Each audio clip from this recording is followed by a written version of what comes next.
नमस्कार खबरां दे इस बुलेटिन विच तुहाडा स्वागत है। मैं हां तरनजीत कौर। पहला पेश ने चुणवीआं खबरां।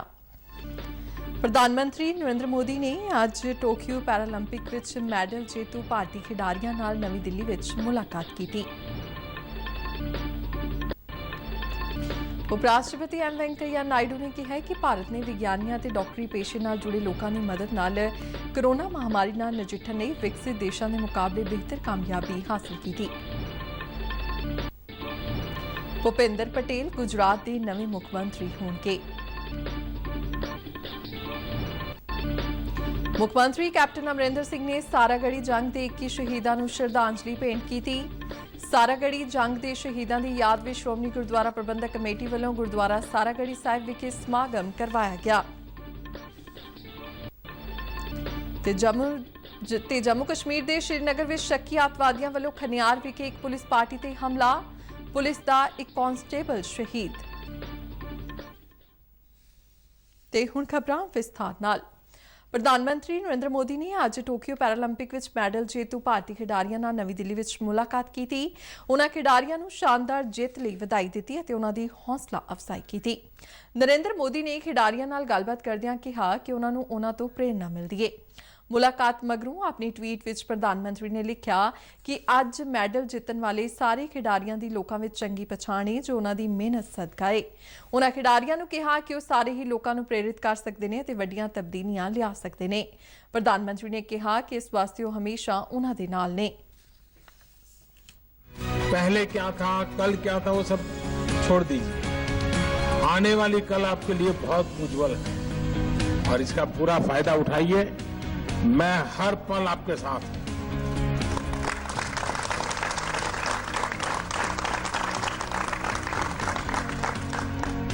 आपके सपने यही हमारे सपने हैं। वो सपने साकार करने के लिए मैं जहां हूं, जो भी जिम्मेवारी है, मैं कुछ न कुछ करता रहूंगा। ये मैं आपको विश्वास दिलाता हूं। उपराष्ट्रपति एम वेंकैया नायडू ने कहा है कि भारत ने विज्ञानियों के डॉक्टरी पेशे नाल जुड़े लोगों की मदद नाल कोरोना महामारी नाल नजिठण लई विकसित देशों के मुकाबले बेहतर कामयाबी हासिल की। चेन्नई विच हिंदुस्तान चैंबर ऑफ कॉमर्स के प्लैटिनम जुबली समागम नूं संबोधन करदिआं उपराष्ट्रपति ने कहा कि देशवासियों की सेवा विच महत्वपूर्ण योगदान लई डॉक्टरी भाईचारे अते स्वदेशी सिक्का विकसित करने लई सानूं विज्ञानियों ते माण है। उन्होंने सारे देशवासियों को जल्द तो जल्द कोरोना टीके लगाने की अपील की। श्री नायडू ने कहा कि खेती और निर्माण क्षेत्रों में सुधार नाल भारत का अर्थचारा फिर पटड़ी ते आ रहा है। उन्होंने कॉमर्स चैंबर नूं उद्यमिता विकास प्रोग्राम राही नौजवानों विच हुनर विकास की सहूलत प्रदान करने लई कहा। भूपेंद्र पटेल गुजरात के नवे मुख्यमंत्री होंगे। बीते दिन विजय रूपानी वालों मुख्यमंत्री के अहुदे तो अस्तीफा देने मगरों सूबे के नवे मुख्यमंत्री की चोण की कार्रवाई शुरू हुई। केंद्रीय खेतीबाड़ी मंत्री नरेंद्र सिंह तोमर ने आज सवेरे गांधीनगर विच गुजरात के भाजपा प्रधान CR पाटिल नाल मुलाकात की थी। इस तो बाद भाजपा कोर कमेटी और केंद्रीय ऑबजरवरां की मीटिंग भी लंबी चली। भाजपा की गुजरात विधानकार पार्टी की मीटिंग विच भूपेंद्र पटेल नूं विधानकार पार्टी का नेता चुन लिया गया। इस मीटिंग विच नरेंद्र सिंह तोमर, प्रहलाद जोशी और पार्टी के कौमी जनरल सकत्तर तरुण चुग भी मौजूद सन। भूपेंद्र पटेल काटलोडिया हल्के तो विधायक ने। कोरोना महामारी ते काबू पाउण लई देशव्यापी टीकाकरण मुहिम विच अज एक नवा मील पत्थर स्थापित करते हुए भारत विच हुण तक 74 करोड़ तो वध टीके दीआं खुराकां दित्तियां जा चुकियां ने। केंद्रीय सेहत मंत्रालय ने इसनूं एक शानदार उपलब्धि दस्सिया है। इस दौरान कोविड महामारी के नवे मामलों में अज थोड़ी कमी दर्ज की गई है। बीते 24 घंटिया दौरान देश में 28,591 नवे कोरोना मामले दर्ज किए गए हैं, जो कि एक दिन पहला दर्ज किए गए कुल मामलों नालों तकरीबन 5,000 घट ने। इन्हां नवे मामलों नाल देश में कोरोना के पुष्टि वाले कुल मामलों की गिणती 3,32,36,921 हो गई है। इन्हां विचों 3,24,09,345 मरीज पूरी तरह सेहतयाब हो चुके हैं। बीते दिन 34,848 मरीज ठीक हुए हैं तो देश में कोरोना तो ठीक होने वालों की दर 97.51% हो गई है। मंत्रालय मुताबिक देश में इस वेले कुल 3,84,921 एक्टिव मामले ने, जो पुष्टि वाले कुल मामलों का 1.16% बनता है। बीते 24 घंटिया दौरान 338 कोरोना मरीजों की मौत होने नाल देश में इस महामारी कारण मरण वाले व्यक्तियों की गिणती 4,42,655 हो गई है। ਆਜ਼ਾਦੀ ਕਾ ਅੰਮ੍ਰਿਤ ਮਹਾਉਤਸਵ ਨੂੰ ਸਮਰਪਿਤ ਆਜ਼ਾਦੀ ਕਾ ਸਫ਼ਰ ਤਹਿਤ ਅਸੀਂ ਭਾਰਤ ਦੀ ਆਜ਼ਾਦੀ ਵਿੱਚ ਯੋਗਦਾਨ ਪਾਉਣ ਵਾਲੇ ਵੱਖ-ਵੱਖ ਮੰਨੇ ਪਰਮੰਨੇ ਅਤੇ ਗੁਮਨਾਮ ਆਜ਼ਾਦੀ ਸੰਗਰਾਮੀਆਂ ਦੇ ਜੀਵਨ ਦੇ ਪਹਿਲੂਆਂ ਤੋਂ ਤੁਹਾਨੂੰ ਜਾਣੂ ਕਰਵਾਉਂਦੇ ਹਾਂ। ਇਸ ਤੋਂ ਇਲਾਵਾ ਆਜ਼ਾਦੀ ਦੇ ਸੰਘਰਸ਼ ਨਾਲ ਜੁੜੀਆਂ ਹੋਰ ਗਤੀਵਿਧੀਆਂ ਬਾਰੇ ਵੀ ਦੱਸਦੇ ਹਾਂ। ਅੱਜ ਦੀ ਕੜੀ ਵਿੱਚ ਅਸੀਂ ਤੁਹਾਨੂੰ ਮਹਾਨ ਰਾਸ਼ਟਰਵਾਦੀ ਅਤੇ ਆਜ਼ਾਦੀ ਸੰਗਰਾਮ ਵਿੱਚ ਹਿੱਸਾ ਪਾਉਣ ਵਾਲੀਆਂ 3 ਬਹਾਦਰ ਮਹਿਲਾਵਾਂ ਬਾਰੇ ਜਾਣਕਾਰੀ ਦੇਵਾਂਗੇ ਜਿਨ੍ਹਾਂ ਬਸਤੀਵਾਦ ਵਿਰੁੱਧ ਅਹਿਮ ਲੜਾਈ ਲੜੀ। पेश है एक रिपोर्ट।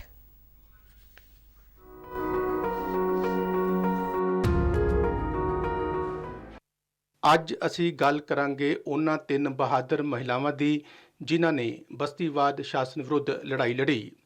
ਇਹ ਵੀਰ ਨਾਰੀਆਂ ਸਨ ਤਾਮਿਲਨਾਡੂ ਦੀ ਵੇਲੂ ਨਚਿਆਰ, ਕੋਇਲੀ ਅਤੇ ਉੱਤਰ ਪ੍ਰਦੇਸ਼ ਦੀ ਸੁਭਦਰਾ ਕੁਮਾਰੀ ਚੌਹਾਨ। ਵੀਰ ਮੰਗਈ ਯਾਨੀ ਕਿ ਬਹਾਦਰ ਮਹਿਲਾ ਵੇਲੂ ਨਚਿਆਰ ਭਾਰਤ ਵਿੱਚ ਈਸਟ ਇੰਡੀਆ ਕੰਪਨੀ ਦੇ ਖਿਲਾਫ ਲੜਾਈ ਦਾ ਵਿਗੁਲ ਵਜਾਉਣ ਵਾਲੀ ਪਹਿਲੀ ਭਾਰਤੀ ਮਹਾਰਾਣੀ ਸੀ। ਉਹ 1780 ਤੋਂ 1790 ਤੱਕ ਤਾਮਿਲਨਾਡੂ ਵਿੱਚ ਸ਼ਿਵ ਗੰਗਾ ਦੀ ਮਹਾਰਾਣੀ ਰਹੀ। ਰਾਮਨਾਥਪੁਰਮ ਦੀ ਰਾਜਕੁਮਾਰੀ ਵੇਲੂ ਨਚਿਆਰ ਲੜਾਈ ਦੇ ਢੰਗ ਤਰੀਕਿਆਂ ਮੁਤਾਬਕ ਹਥਿਆਰਾਂ ਦੇ ਇਸਤੇਮਾਲ ਸਮੇਤ ਲੜਾਈ ਦੀਆਂ ਕਈ ਵੱਖ-ਵੱਖ ਵਿਧੀਆਂ ਅਤੇ ਵਲਰੀ, ਸਿਲੰਬਮ ਵਰਗੇ ਮਾਰਸ਼ਲ ਆਰਟ, ਘੋੜਸਵਾਰੀ ਅਤੇ ਤੀਰਅੰਦਾਜ਼ੀ ਵਿੱਚ ਸਿਖਲਾਈ ਪ੍ਰਾਪਤ ਸੀ।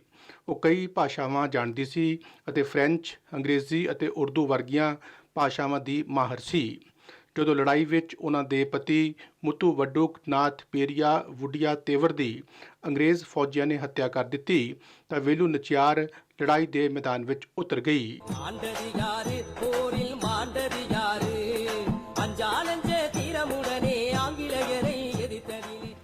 ਇਸ ਅਰਸੇ ਦੌਰਾਨ ਵੇਲੂ ਨਚਿਆਰ ਨੇ ਫੌਜ ਦਾ ਗਠਨ ਕੀਤਾ ਅਤੇ 1780 ਵਿੱਚ ਈਸਟ ਇੰਡੀਆ ਕੰਪਨੀ ਵਿਰੁੱਧ ਮੁਹਿੰਮ ਸ਼ੁਰੂ ਕਰਨ ਦੇ ਉਦੇਸ਼ ਨਾਲ ਹੈਦਰ ਅਲੀ ਨਾਲ ਗੱਠਜੋੜ ਕਰਨ ਦੇ ਯਤਨ ਕੀਤੇ। ਜਦੋਂ ਵੇਲੂ ਨੂੰ ਇਹ ਪਤਾ ਲੱਗਾ ਕਿ ਅੰਗਰੇਜ਼ ਆਪਣੇ ਹਥਿਆਰ ਕਿੱਥੇ ਰੱਖਦੇ ਨੇ ਤਾਂ ਉਹਨਾਂ ਨੇ ਉਸ ਥਾਂ ਤੇ ਆਤਮਘਾਤੀ ਹਮਲੇ ਦੀ ਯੋਜਨਾ ਬਣਾਈ ਅਤੇ ਹਥਿਆਰਾਂ ਦਾ ਸਾਰਾ ਗੋਦਾਮ ਸਾੜ ਦਿੱਤਾ। ਉਹਨਾਂ ਆਪਣੇ ਪਤੀ ਦੇ ਸੂਬੇ ਦਾ ਪੁਨਰਗਠਨ ਕੀਤਾ ਅਤੇ 10 ਤੋਂ ਵੱਧ ਸਾਲਾਂ ਤੱਕ ਉੱਥੇ ਸ਼ਾਸਨ ਕੀਤਾ। 25 ਦਸੰਬਰ 1796 ਨੂੰ ਵੇਲੂ ਨਚਿਆਰ ਦਾ ਦੇਹਾਂਤ ਹੋ ਗਿਆ।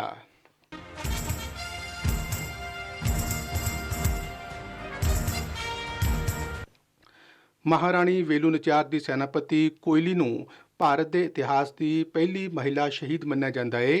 ਕੋਇਲੀ ਦਾ ਜਨਮ 18ਵੀਂ ਸਦੀ ਵਿੱਚ ਸ਼ਿਵ ਗੰਗਾ ਜ਼ਿਲ੍ਹੇ ਵਿੱਚ ਹੋਇਆ ਸੀ। ਉਹ ਵੇਲੂ ਨਚਿਆਰ ਦੀ ਸਮਰਪਿਤ ਕਮਾਂਡਰ ਸੀ ਅਤੇ ਉਹਨਾਂ ਨੇ ਕਈ ਵਾਰ ਵੇਲੂ ਦੀ ਜਾਨ ਬਚਾਈ ਸੀ। ਕੋਇਲੀ ਦੀ ਵਫਾਦਾਰੀ ਅਤੇ ਬਹਾਦਰੀ ਨੂੰ ਦੇਖ ਕੇ ਉਸ ਨੂੰ ਫੌਜ ਦੀ ਮਹਿਲਾ ਇਕਾਈ ਦੀ ਕਮਾਂਡਰ ਇਨ ਚੀਫ ਬਣਾ ਦਿੱਤਾ ਗਿਆ। 1780 ਵਿੱਚ ਈਸਟ ਇੰਡੀਆ ਕੰਪਨੀ ਦੇ ਕਿਲੇ ਤੇ ਹਮਲਾ ਕਰਦੇ ਸਮੇਂ ਕੋਇਲੀ ਨੇ ਆਪਣੇ ਸਰੀਰ ਤੇ ਘਿਓ ਮਲ ਕੇ ਆਪਣੇ ਆਪ ਨੂੰ ਅੱਗ ਲਗਾ ਕੇ ਈਸਟ ਇੰਡੀਆ ਕੰਪਨੀ ਦੇ ਹਥਿਆਰਾਂ ਦੇ ਗੋਦਾਮ ਵਿੱਚ ਛਾਲ ਮਾਰ ਦਿੱਤੀ। ਇਸ ਤਰ੍ਹਾਂ ਉਹਨਾਂ ਨੇ ਵੇਲੂ ਨਚਿਆਰ ਦੀ ਜਿੱਤ ਨੂੰ ਯਕੀਨੀ ਬਣਾਇਆ।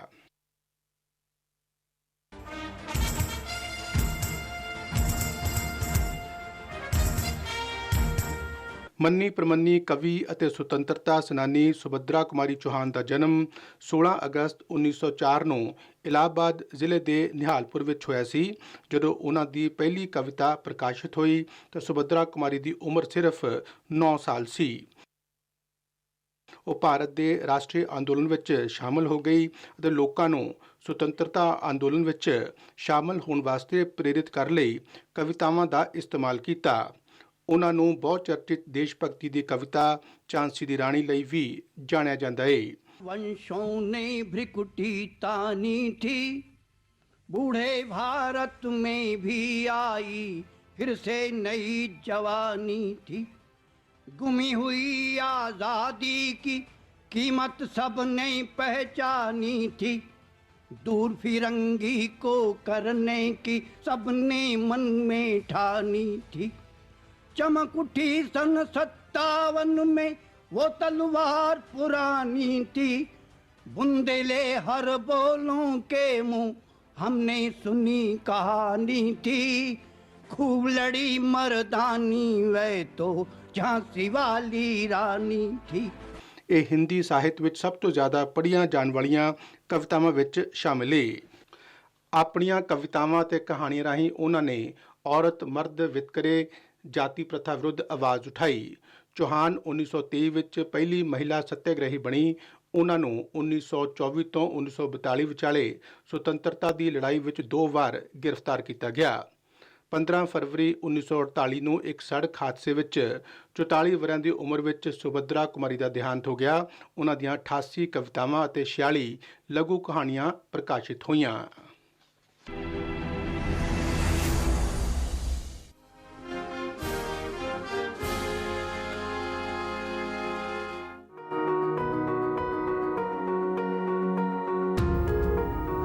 ਸਾਰਾਗੜ੍ਹੀ ਜੰਗ ਦੇ ਸ਼ਹੀਦਾਂ ਦੇ 125ਵੇਂ ਸ਼ਹੀਦੀ ਦਿਵਸ ਮੌਕੇ ਫਿਰੋਜ਼ਪੁਰ ਵਿੱਚ ਰਾਜ ਪੱਧਰੀ ਸਮਾਗਮ ਕਰਵਾਇਆ ਗਿਆ। 124 ਸਾਲ ਪਹਿਲਾਂ ਸਾਰਾਗੜ੍ਹੀ ਦੇ ਮੈਦਾਨ ਵਿੱਚ ਭਾਰਤੀ ਫੌਜ ਦੀ ਸਿੱਖ ਬਟਾਲੀਅਨ ਦੇ ਕੁਝ ਹੀ ਯੋਧਿਆਂ ਨੇ ਬਹਾਦਰੀ ਅਤੇ ਹੌਸਲੇ ਨਾਲ ਜੰਗ ਲੜਦੇ ਹੋਏ ਤਕਰੀਬਨ 10,000 ਤੋਂ ਵੱਧ ਪਠਾਨਾਂ ਦੀ ਫੌਜ ਨਾਲ ਲੋਹਾ ਲਿਆ ਸੀ ਤੇ 21 ਫੌਜੀਆਂ ਨੇ ਸ਼ਹੀਦੀਆਂ ਪ੍ਰਾਪਤੀਆਂ ਕੀਤੀਆਂ ਸੀ। ਸਾਰਾਗੜ੍ਹੀ ਗੁਰਦੁਆਰਾ ਸਾਹਿਬ ਵਿੱਚ ਇਨ੍ਹਾਂ ਸ਼ਹੀਦਾਂ ਦੀ ਯਾਦ ਵਿੱਚ 3 ਦਿਨ ਪਹਿਲਾਂ ਰੱਖੇ ਗਏ ਅਖੰਡ ਪਾਠ ਸਾਹਿਬ ਜੀ ਦੇ ਭੋਗ ਪਾਏ ਗਏ। ਕੈਬਨਿਟ ਮੰਤਰੀ ਰਾਣਾ ਗੁਰਮੀਤ ਸੋਢੀ ਅਤੇ ਸਥਾਨਕ ਵਿਧਾਇਕ ਪਰਮਿੰਦਰ ਸਿੰਘ ਪਿੰਕੀ ਨੇ ਆਪਣੀ ਹਾਜ਼ਰੀ ਲਗਵਾਈ ਤੇ ਸ਼ਹੀਦਾਂ ਦੇ ਸਕੇ ਸੰਬੰਧੀਆਂ ਨੂੰ ਸਨਮਾਨਿਤ ਕੀਤਾ। ਮੁੱਖ ਮੰਤਰੀ ਕੈਪਟਨ ਅਮਰਿੰਦਰ ਸਿੰਘ ਨੇ ਉਚੇਚੇ ਤੌਰ ਤੇ ਵਰਚੁਅਲ ਕਾਨਫਰੰਸ ਰਾਹੀਂ ਸ਼ਹੀਦਾਂ ਨੂੰ ਨਮਨ ਕਰਦੇ ਹੋਏ ਹਾਜ਼ਰ ਲੋਕਾਂ ਦੇ ਪਰਿਵਾਰਾਂ ਅਤੇ ਸਕੇ ਸੰਬੰਧੀਆਂ ਨੂੰ ਸ਼ਹੀਦਾਂ ਦੁਆਰਾ ਦਿੱਤੀ ਗਈ ਅਦੁੱਤੀ ਕੁਰਬਾਨੀ ਬਾਰੇ ਦੱਸਿਆ। ਭਾਰਤੀ ਫੌਜ ਦੀ ਇਸ ਬ੍ਰਿਗੇਡ ਦੇ ਕੈਪਟਨ ਅਮਰਿੰਦਰ ਸਿੰਘ ਖੁਦ ਵੀ ਹਿੱਸਾ ਰਹੇ ਨੇ। ਇਸ ਮੌਕੇ ਉਹਨਾਂ ਨੇ ਸ਼ਹੀਦਾਂ ਦੀ ਯਾਦ ਵਿੱਚ ਇੱਕ ਸ਼ਾਨਦਾਰ ਸਮਾਰਕ ਬਣਾਏ ਜਾਣ ਦੀ ਜਾਣਕਾਰੀ ਦਿੱਤੀ, ਜਿਸ ਲਈ 1 ਕਰੋੜ ਰੁਪਏ ਦੀ ਰਾਸ਼ੀ ਜਾਰੀ ਕੀਤੀ ਜਾ ਚੁੱਕੀ ਹੈ। ਇਸ ਮੌਕੇ ਸ਼ਹੀਦਾਂ ਦੀ ਯਾਦ ਵਿੱਚ ਇੱਕ ਕਿਤਾਬਚਾ ਵੀ ਜਾਰੀ ਕੀਤਾ ਗਿਆ। ਇਸ ਮੌਕੇ ਭਾਰਤੀ ਫੌਜ ਦੇ ਕਈ ਅਧਿਕਾਰੀ ਅਤੇ ਭਾਰੀ ਗਿਣਤੀ ਵਿੱਚ ਆਮ ਲੋਕ ਮੌਜੂਦ ਸਨ। ਸਾਰਾਗੜ੍ਹੀ ਜੰਗ ਦੇ ਸ਼ਹੀਦਾਂ ਦੀ ਯਾਦ ਵਿੱਚ ਸ਼੍ਰੋਮਣੀ ਗੁਰਦੁਆਰਾ ਪ੍ਰਬੰਧਕ ਕਮੇਟੀ ਵੱਲੋਂ ਇੱਥੇ ਸਥਿਤ ਗੁਰਦੁਆਰਾ ਸਾਰਾਗੜ੍ਹੀ ਸਾਹਿਬ ਵਿਖੇ ਸਮਾਗਮ ਕਰਵਾਇਆ ਗਿਆ। ਇਸ ਮੌਕੇ ਸ਼੍ਰੀ ਅਖੰਡ ਪਾਠ ਸਾਹਿਬ ਜੀ ਦੇ ਭੋਗ ਪਾਏ ਗਏ ਤੇ ਸੱਚਖੰਡ ਸ਼੍ਰੀ ਹਰਿਮੰਦਰ ਸਾਹਿਬ ਦੇ ਹਜ਼ੂਰੀ ਰਾਗੀ ਭਾਈ ਹਰਪਿੰਦਰ ਸਿੰਘ ਦੇ ਜਥੇ ਨੇ ਸੰਗਤਾਂ ਨੂੰ ਗੁਰਬਾਣੀ ਕੀਰਤਨ ਸਰਵਣ ਕਰਵਾਇਆ। ਇਸ ਮੌਕੇ ਸੰਗਤ ਨਾਲ ਗੁਰਮਤਿ ਵਿਚਾਰਾਂ ਸਾਂਝੀਆਂ ਕਰਦਿਆਂ ਸੱਚਖੰਡ ਸ਼੍ਰੀ ਹਰਿਮੰਦਰ ਸਾਹਿਬ ਦੇ ਵਧੀਕ ਮੁੱਖ ਗ੍ਰੰਥੀ ਸਿੰਘ ਸਾਹਿਬ ਗਿਆਨੀ ਜਗਤਾਰ ਸਿੰਘ ਲੁਧਿਆਣਾ ਨੇ ਸਾਰਾਗੜ੍ਹੀ ਦੇ ਸ਼ਹੀਦਾਂ ਨੂੰ ਸਤਿਕਾਰ ਭੇਂਟ ਕੀਤਾ। ਉਹਨਾਂ 10,000 ਅਫਗਾਨਾਂ ਨਾਲ ਲੜਨ ਵਾਲੇ ਨਾ 21 ਬਹਾਦਰ ਸਿੱਖਾਂ ਨੂੰ ਯਾਦ ਕਰਦਿਆਂ ਕਿਹਾ ਕਿ ਸਿੱਖ ਕੌਮ ਅੰਦਰ ਸ਼ਹੀਦਾਂ ਦੀ ਇੱਕ ਲੰਮੀ ਸੂਚੀ ਹੈ, ਜਿਸ ਤੋਂ ਪ੍ਰੇਰਨਾ ਲੈ ਕੇ ਅਜੋਕੀ ਪੀੜ੍ਹੀ ਨੂੰ ਧਰਮ ਇਤਿਹਾਸ ਨਾਲ ਜੁੜਨਾ ਚਾਹੀਦਾ ਹੈ। ਉਹਨਾਂ ਕਿਹਾ ਕਿ ਸ਼੍ਰੋਮਣੀ ਕਮੇਟੀ ਵੱਲੋਂ ਹਰ ਸਾਲ ਇਹਨਾਂ ਸ਼ਹੀਦਾਂ ਨੂੰ ਸਤਿਕਾਰ ਭੇਂਟ ਕਰਨ ਲਈ ਗੁਰਦੁਆਰਾ ਸਾਰਾਗੜ੍ਹੀ ਸਾਹਿਬ ਵਿਖੇ ਸਮਾਗਮ ਕੀਤਾ ਜਾਂਦਾ ਹੈ। ਇਸ ਮੌਕੇ ਸ਼ਹੀਦਾਂ ਦੇ ਪਰਿਵਾਰਕ ਮੈਂਬਰ ਵੀ ਮੌਜੂਦ ਸਨ, ਜਿਨ੍ਹਾਂ ਨੂੰ ਗੁਰੂ ਬਖਸ਼ਿਸ਼ ਸਿਰੋਪਾਓ ਦੇ ਕੇ ਸਨਮਾਨਿਤ ਕੀਤਾ ਗਿਆ। 1965 ਦੀ ਭਾਰਤ-ਪਾਕ ਜੰਗ ਦੌਰਾਨ ਫਲੋਰਾ ਸੈਕਟਰ ਦੀ ਲੜਾਈ ਦੀ 56ਵੀਂ ਵਰ੍ਹੇਗੰਢ ਅੱਜ ਲੁਧਿਆਣਾ ਵਿੱਚ 4 ਹਾਰਸ ਰੈਜੀਮੈਂਟ ਵੱਲੋਂ ਬੜੇ ਉਤਸ਼ਾਹ ਨਾਲ ਮਨਾਈ ਗਈ। ਇਸ ਮੌਕੇ ਕੈਪਟਨ ਸਿਧਾਰਥ ਸਿੰਘ ਦੀ ਅਗਵਾਈ ਵਿੱਚ ਸੈਨਾ ਦੀ ਵਿਸ਼ੇਸ਼ ਟੁਕੜੀ ਨੇ ਸਲਾਮੀ ਦਿੱਤੀ। ਰੈਜੀਮੈਂਟ ਦੇ ਸੀਨੀਅਰ ਅਧਿਕਾਰੀਆਂ ਤੋਂ ਇਲਾਵਾ ਸਾਬਕਾ ਫੌਜੀਆਂ ਨੇ ਵੀ ਸ਼ਰਧਾ ਸੁਮਨ ਦੇ ਫੁੱਲ ਭੇਂਟ ਕੀਤੇ। ਇਹ ਜ਼ਿਕਰਯੋਗ ਹੈ ਕਿ 1965 ਦੀ ਭਾਰਤ-ਪਾਕ ਜੰਗ ਦੌਰਾਨ ਮੇਜਰ ਭੁਪਿੰਦਰ ਸਿੰਘ ਨੇ ਪਾਕਿਸਤਾਨ ਦੀ ਫੌਜ ਦੇ ਟੈਂਕਾਂ ਤੇ ਹੋਰ ਅਸਲੇ ਨੂੰ ਭਾਰੀ ਨੁਕਸਾਨ ਪਹੁੰਚਾਇਆ ਸੀ ਤੇ ਆਖਰੀ ਦਮ ਤੱਕ ਲੜਦੇ ਹੋਏ ਸ਼ਹੀਦ ਹੋ ਗਏ ਸਨ। ਮੇਜਰ ਭੁਪਿੰਦਰ ਸਿੰਘ ਨੂੰ ਉਹਨਾਂ ਦੀ ਬਹਾਦਰੀ ਸਦਕਾ ਮਰਨ ਉਪਰੰਤ ਮਹਾਵੀਰ ਚੱਕਰ ਨਾਲ ਨਿਵਾਜਿਆ ਗਿਆ ਸੀ। ਜੰਮੂ ਕਸ਼ਮੀਰ ਦੇ ਸ਼੍ਰੀਨਗਰ ਵਿੱਚ ਅੱਜ ਬਾਅਦ ਦੁਪਹਿਰ ਸ਼ੱਕੀ ਅੱਤਵਾਦੀਆਂ ਵੱਲੋਂ ਖਨਿਆਰ ਵਿਖੇ ਇੱਕ ਪੁਲਿਸ ਪਾਰਟੀ ਤੇ ਹਮਲਾ ਕੀਤਾ ਗਿਆ, ਜਿਸ ਵਿੱਚ ਜੰਮੂ ਕਸ਼ਮੀਰ ਪੁਲਿਸ ਦਾ ਇੱਕ ਕਾਂਸਟੇਬਲ ਸ਼ਹੀਦ ਹੋ ਗਿਆ। ਸਰਕਾਰੀ ਸੂਤਰਾਂ ਅਨੁਸਾਰ ਮ੍ਰਿਤਕ ਪੁਲਿਸ ਕਰਮੀ ਦੀ ਪਛਾਣ ਅਰਸ਼ਦ ਅਹਿਮਦ ਵਜੋਂ ਹੋਈ ਹੈ। ਅਰਸ਼ਦ ਅਹਿਮਦ ਨੂੰ ਹਮਲੇ ਵਿੱਚ ਜ਼ਖਮੀ ਹੋਣ ਮਗਰੋਂ ਹਸਪਤਾਲ ਲਿਜਾਇਆ ਗਿਆ, ਜਿੱਥੇ ਬਾਅਦ ਵਿੱਚ ਉਹਨਾਂ ਦੀ ਮੌਤ ਹੋ ਗਈ। ਇਸ ਹਮਲੇ ਤੋਂ ਬਾਅਦ ਵਾਧੂ ਸੁਰੱਖਿਆ ਬਲਾਂ ਨੂੰ ਮੌਕੇ ਤੇ ਭੇਜਿਆ ਗਿਆ ਤੇ ਸਮੁੱਚੇ ਇਲਾਕੇ ਦੀ ਘੇਰਾਬੰਦੀ ਕਰਕੇ ਹਮਲਾਵਰਾਂ ਦੀ ਤਲਾਸ਼ ਸ਼ੁਰੂ ਕਰ ਦਿੱਤੀ ਗਈ ਹੈ। ਖਬਰਾਂ ਦੇ ਬੁਲੇਟਿਨ ਸਾਰੇ ਦਰਸ਼ਕ RNU DDK ਜਲੰਧਰ ਦੇ YouTube ਚੈਨਲ, Facebook ਪੇਜ ਅਤੇ Twitter ਹੈਂਡਲ ਤੇ ਵੀ ਵੇਖ ਸਕਦੇ ਨੇ। ਤੇ ਬੁਲੇਟਿਨ ਦੇ ਅਖੀਰ ਵਿੱਚ ਚੋਣਵੀਆਂ ਖਬਰਾਂ ਇੱਕ ਵਾਰ ਫਿਰ ਤੋਂ। ਪ੍ਰਧਾਨ ਮੰਤਰੀ ਨਰਿੰਦਰ ਮੋਦੀ ਨੇ ਅੱਜ ਟੋਕੀਓ ਪੈਰਾਲੰਪਿਕ ਵਿੱਚ ਮੈਡਲ ਜੇਤੂ ਭਾਰਤੀ ਖਿਡਾਰੀਆਂ ਨਾਲ ਨਵੀਂ ਦਿੱਲੀ ਵਿੱਚ ਮੁਲਾਕਾਤ ਕੀਤੀ। ਉਪ ਰਾਸ਼ਟਰਪਤੀ ਐਮ ਵੈਂਕਈਆ ਨਾਇਡੂ ਨੇ ਕਿਹਾ ਹੈ ਕਿ ਭਾਰਤ ਨੇ ਵਿਗਿਆਨੀਆਂ ਅਤੇ ਡਾਕਟਰੀ ਪੇਸ਼ੇ ਨਾਲ ਜੁੜੇ ਲੋਕਾਂ ਦੀ ਮਦਦ ਨਾਲ ਕਰੋਨਾ ਮਹਾਮਾਰੀ ਨਾਲ ਨਜਿੱਠਣ ਲਈ ਵਿਕਸਿਤ ਦੇਸ਼ਾਂ ਦੇ ਮੁਕਾਬਲੇ ਬਿਹਤਰ ਕਾਮਯਾਬੀ ਹਾਸਲ ਕੀਤੀ। ਭੁਪਿੰਦਰ ਪਟੇਲ ਗੁਜਰਾਤ ਦੇ ਨਵੇਂ ਮੁੱਖ ਮੰਤਰੀ ਹੋਣਗੇ।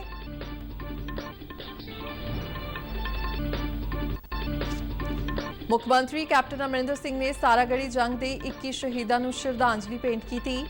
ਸਾਰਾਗੜ੍ਹੀ ਜੰਗ ਦੇ ਸ਼ਹੀਦਾਂ ਦੀ ਯਾਦ ਵਿੱਚ ਸ਼੍ਰੋਮਣੀ ਗੁਰਦੁਆਰਾ ਪ੍ਰਬੰਧਕ ਕਮੇਟੀ ਵੱਲੋਂ ਗੁਰਦੁਆਰਾ ਸਾਰਾਗੜ੍ਹੀ ਸਾਹਿਬ ਵਿਖੇ ਸਮਾਗਮ ਕਰਵਾਇਆ ਗਿਆ। ਤੇ ਜੰਮੂ ਕਸ਼ਮੀਰ ਦੇ ਸ਼੍ਰੀਨਗਰ ਵਿੱਚ ਸ਼ੱਕੀ ਅੱਤਵਾਦੀਆਂ ਵੱਲੋਂ ਖਨਿਆਰ ਵਿਖੇ ਇੱਕ ਪੁਲਿਸ ਪਾਰਟੀ ਤੇ ਹਮਲਾ, ਪੁਲਿਸ ਦਾ ਇੱਕ ਕਾਂਸਟੇਬਲ ਸ਼ਹੀਦ। ਤੇ ਇਸ ਦੇ ਨਾਲ ਹੀ ਖਬਰਾਂ ਦਾ ਬੁਲੇਟਿਨ ਖਤਮ ਹੁੰਦਾ ਹੈ। ਆਗਿਆ ਦਿਓ, ਨਮਸਕਾਰ।